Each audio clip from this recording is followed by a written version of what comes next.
وسلم على رسوله الكريم اما بعد فاعوذ بالله من الشيطان الرجيم بسم الله الرحمن الرحيم يا أيها الذين آمنوا توبوا إلى الله توبة نصوحا عسى ربكم أن يكفر عنكم سيئاتكم ويدخلكم جنات تجري من تحتها الأنهار آمنت بالله صدق الله مولانا العظيم وبلغنا رسوله النبي الكريم الأمين إن الله وملائكته يصلون على النبي يا أيها الذين آمنوا صلوا عليه وسلموا تسليما اللهم صل على سيدنا ومولانا محمد وبارك وسلم عليه الصلاة والسلام عليك يا سيدي يا رسول الله وعلى آلك وأصحابك يا سيد المرسلين حمد و ثنا دے بعد نہایتی واجب الاحترام واجب القدر دوستو بزرگو بندہ ناچیز نے جناب دوستان دے سامنے اللہ جل جلالہ و امان والہ دی لا ریب بے عیب کتاب قرآن مجید فرقان حمید وچوں ایک آیہ مبارکہ دا کچھ حصہ تلاوت کرن دا شرف حاصل کیتا حق تبارکہ و تعالی دی پاک بارگاہ وچ دعا ہے مالک اس بندہ ناچیز دے دل دماغ زبان تے کلمت الحق جاری فرمائے توانو مینو سن کے عمل دی توفیق نصیب فرمائے دوستان گرامی آپا سارے دوست احباب چودھری غلام عباس نمبردار صاحب مرحوم مغفور دے ایسال ثواب دی محفل پاک وچ جمع ہوئے ہاں اللہ تبارک و تعالی آپا ساریاں دا مل بینا ذکر خیر کرنا سننا اپنی پاک بارگاہ وچ قبول فرما کے مرحوم مغفور دی مغفرت فرمائے قرآن پاک وچوں 28 پارہ سورت تحریم دی آیت نمبر 8 دا ابتدائی حصہ میں جناب دے سامنے عرض کیتا ہے اسے آیت تو ہی اپنی گفتگو دا آغاز کرنا تسی دوست احباب جس مرحوم دی ایسال ثواب دی محفل وچ آئے ہو اس مرحوم دے ایسال ثواب واسطے با آواز ہو کے ایک بارہ سبحان اللہ سناؤ میں قرآن پڑھ کے تسا دوست احباب کو محظوظ کروں سبحان اللہ سبحان اللہ سبحان اللہ عزیزان گرامی توجہ فرما اللہ وحدہ لا شریک دا مقدس فرمان رب ذوالجلال نے ارشاد فرمایا یا ایوہ الذین آمنوا توبوا الی اللہ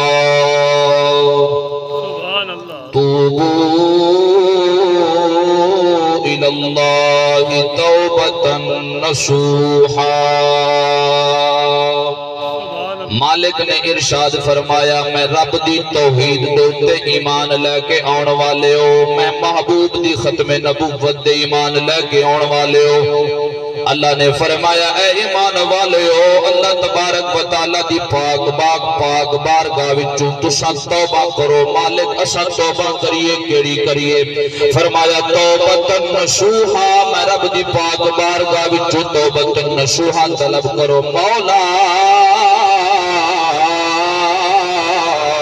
تیری پاک بارگاہ وچوں اساں توبہ کریے تے توبۃ نصوحا کریے تے مالک سانو انعام کی عطا فرماویں گا مالک سانو صلہ کی عطا فرماویں گا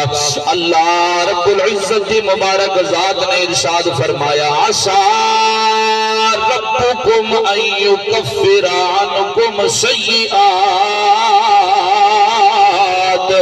مالک نے فرمایا قریب جنہیں توڑے گناہ نے میں مالک توڑے سارے دے سارے گناہ مٹا دے ماں جنہیں بھی توڑے گناہ نے میں مالک سارے مٹا دے ماں صرف انہا انعام نہیں ملنا اللہ نے فرمایا وَيُدْخِلَكُمْ جَنَّاتٍ تَجْرِي مِن تَحْتِهَا الْأَنْهَارِ فرمایا جدو میں رب دی پاک بارگاہ وچوں تساں توبہ طلب کرو گے پھر میں مالک نے تانوں او جنت عطا کرنی ہے جدے تھلے نہ مکھڑ والیاں تے نہ سکھن والیاں اللہ نے فرمایا لہرا پیا وگدیاں نے میں مالک نے پھر تنو او جنت عطا کرنی ہے میں اللہ رب العزت دی مبارک ذات نے تنو اے انعام عطا فرمانے نے عزیزان گرامی ہن توجہ فرما توبہ آنکھ دے کنوں نے توبہ دا معنی کیے لغت دے اعتبار دے نال توبہ دا معنی رجوع کرنا لوٹ کے آنا اگر اس معنی دی نسبت اللہ تبارک و تعالی دی مبارک ذات وال کیتی جاوے ایدہ معنی ہوئے گا اس مالک دا قہر تو اپنی رحمت وال لوٹ کے آنا اگر اے نسبت بندے وال کیتی جاوے تے ایدہ معنی بننا ہے انسان دا خطاوہ تو گناہ والے رستے تو نیکیاں لے رستے وچ آ جانا انسان دا نیکیاں لے پاسے آ جانا اے تو لغت اعتبار نال معنی سماعت کیتا ہے امام الانبیاء علیہ الصلوۃ والسلام دے مبارک فرمان وچ جناب نو توبہ دا معنی عرض کردا جاواں جامع المسانید دے اندر حدیث پاک موجود ہے عن عبد اللہ بن مسعود رضی اللہ تعالی عنہما قال رسول اللہ صلی اللہ علیہ وسلم الندم توبہ او کما قال علیہ السلام حضرت عبداللہ بن مسعود رضی اللہ تعالی عنہما حدیث پاک دے راوی نے ارشاد فرماتے نے میری سرکارہ نے ارشاد فرمایا الندم توبہ فرمایا شرم شاری دانا توبہ ہے اللہ تبارک و تعالیٰ کی پاک بارگاہ وچ شرم شار ہو جانا غمزدہ ہو جانا پریشان حال ہو جانا ادنا توبہ ہے فرمایا بندہ رب تبارک و تعالیٰ کی پاک بارگاہ وچ عرضہ کرے مولا مولا مولا زندگی دے اندر میرے کلو بڑے گناہ ہو گئے نے مالک بڑیاں خطاواں میرے کلو سرزد ہو گئیاں نے بڑے گناہ کر کے بالآخر شرمسار ہو کے مالک غم زدہ ہو کے پریشان حال ہو کے میں تیری پاک بارگاہ لا گیا ماں مالک تیری بارگاہ وچ میں عرضہ پیش کیا کرنا ماں مالک کرم نوازی فرما دے میرے جنہیں بھی گناہ نے میرے گناہاں دے اپنی رحمت کا قلم پھیر دے حضور علیہ السلام نے ارشاد فرمایا بندے دا اس مالک دی پاک بارگاہ وچوں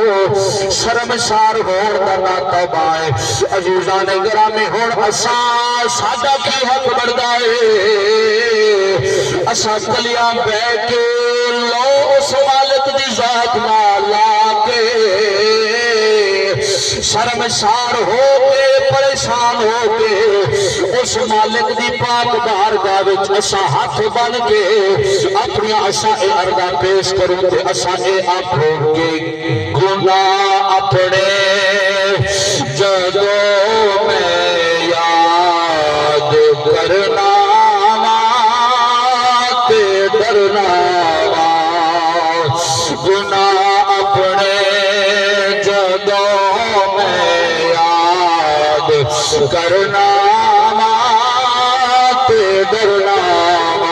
اللہ دی پاک بارگاہ وچ ہاتھ اٹھا کے اساں اے عرضاں کریے کہ گناہ اپنے جدوں میں یاد کرنا تے ڈرنا شرم دے نال ڈب ڈب کے میں مرنا تے ڈرنا گناہ دی میں پنڈ بن کے تے اپنے سر تے رکھ لئیے گناہ دی میں پنڈ بن کے تے اپنے سر تے رکھ لئیے جدوں اے بھار میں محسوس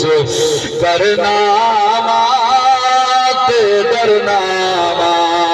جدوں میں بھار اے محسوس کرنا تے ڈرنا میں اپنے سال غفلت وچ حیاتی دے لگا دیتے میں اپنے سال غفلت وچ حیاتی دے لگا دیتے کدی ماضی دی وادی وچ اترنا تے ڈرنا کدی ماضی دی وادی وچ اترنا تے ڈرنا میں اپنے گناہاں نوں یاد کر کے ڈرنا میں ڈرنا ساڈا اے حق ہے اساں اس مالک دی بارگاہ وچ عرضاں کریے مالک بڑیاں غلطیاں ہو گئیاں نے ہن تے کرم نوازی کر تے پھر بندہ کردا ہے نا توبہ اللہ تبارک و تعالی دی پاک بارگاہ ول جدوں بندہ رجوع کردا ہے رب پھر انعام اے عطا کردا ہے رب صلہ پھر مقام اے عطا کردا ہے امام الانبیاء علیہ الصلوۃ والسلام ارشاد فرماتے ہیں التائب من الذنب کمن لا ذنب لہ حضور نے ارشاد فرمایا جدوں کوئی بندہ رب دے نال لو لگا لیندا ہے نا تے سچے دل دے نال جدوں بندہ توبہ کردا ہے اللہ تبارک و تعالی توبہ کرن والے بندے نو انعام تے صلہ پھر اے عطا فرماتا ہے میری سرکاراں نے فرمایا اللہ توبہ کرن والے بندے نو گناہاں تو انج پاک فرما دیندا ہے جویں اس بندے نے کبھی گناہ کیتا ہی دوستو زندگی ایک نہ ایک دن ختم ہو جانی ہے پھر رب دی پاک بارگاہ توبہ کر اللہ تبارک و تعالی دی پاک بارگاہ عرضہ کر جدو عرضہ کرے گا نا تے اس مالک نے تیریاں اے عرضہ اپنی پاک بارگاہ وچ قبول فرماؤنیاں نے حدیث پاک وچ ہوندا ہے ہر دروازہ بند کر دیتا جاتا ہے وقت دے کھلتا ہے بند کر دیتا جاتا ہے مگر ہے نا جڑا توبہ والا دروازہ سبحان اللہ اے ہر وقت ہی کھلا ہے جس وقت رب کو مانگ دن وچ مانگ شام وچ مانگ دوپہر وچ جس وقت اللہ دی پاک بارگاہ وچ تو عرضہ کرے گا اللہ تبارک و تعالی نے تیریاں اے عرضہ قبول فرمانیاں نے اللہ میری جان میں حاضری اپنی پاک بارگاہ وچ قبول فرما